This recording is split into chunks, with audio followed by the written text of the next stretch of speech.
Well, budgets may be getting squeezed and families have to stretch dollars even more, but you shouldn't have to sacrifice your wallet for your waistline. Yeah, well, Dr. James LaValle is a clinical pharmacist and author of Cracking the Metabolic Code.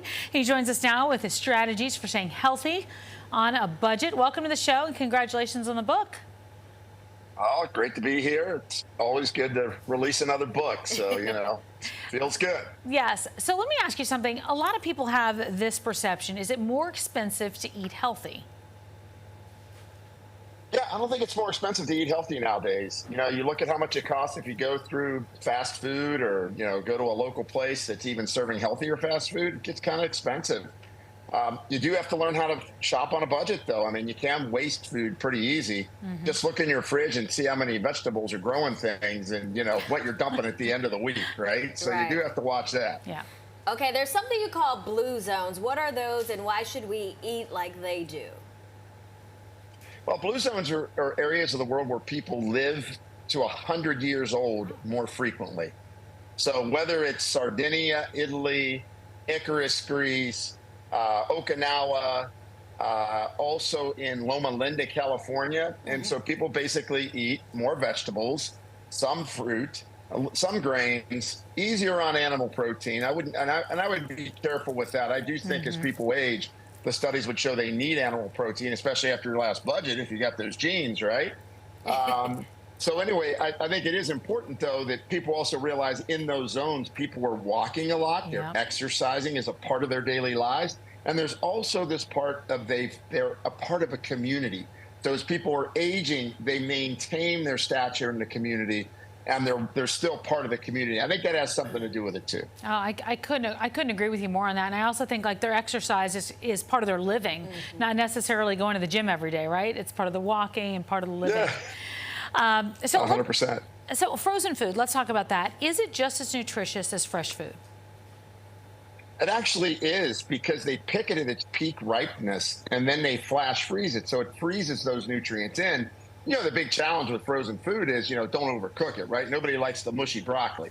But if you can package it, you can reseal it. It's great to, buy those on a budget, and you're really able to provide, good nutrition. Much cheaper than buying fresh produce, which a lot of times, I still think you need to buy it, but you just want to watch you're not wasting it, because a lot of times those foods end up sitting around. So make sure you've got those frozen veggies as a part of, what you're doing with your meal planning. Okay, speaking of nutrition, what are some less expensive proteins that also are nutritious? Yeah, I mean, obviously you can combine things like beans and rice or legumes and quinoa. That creates a plant-based way to get some protein in. And then also, just really watch protein powders you can get. Watch for sales on protein as well. So if you're looking at sales on chicken or pork or whatever's going on for that week. But, beans can provide a lot of protein for individuals, and they're great because of the fiber that they provide. I think we always go back, right? Back in time. What can we learn from Grandma on saving money at the register? Well, if it was my mom even, it was the H&S green stamps and cutting out coupons, right? I mean, so, that Sunday paper, looking through the coupons, hey, what are we going to do? Now you got this, right? You got the apps on your store, and you should be looking at whatever store you're going to, pull up that app, see what's on sale, get that coupon value in there, because it makes a big difference. You can save, 50, 60 bucks on a shopping trip easy. Yeah, it's so much easier now to do it on the phone. Right. I used to sit and cut them on Sundays with my mom. All right, finally, Doctor, dry January has been a thing for years. Now there's sober October. So how can getting rid of alcohol, even for a month or so, kind of help your wallet and waistline?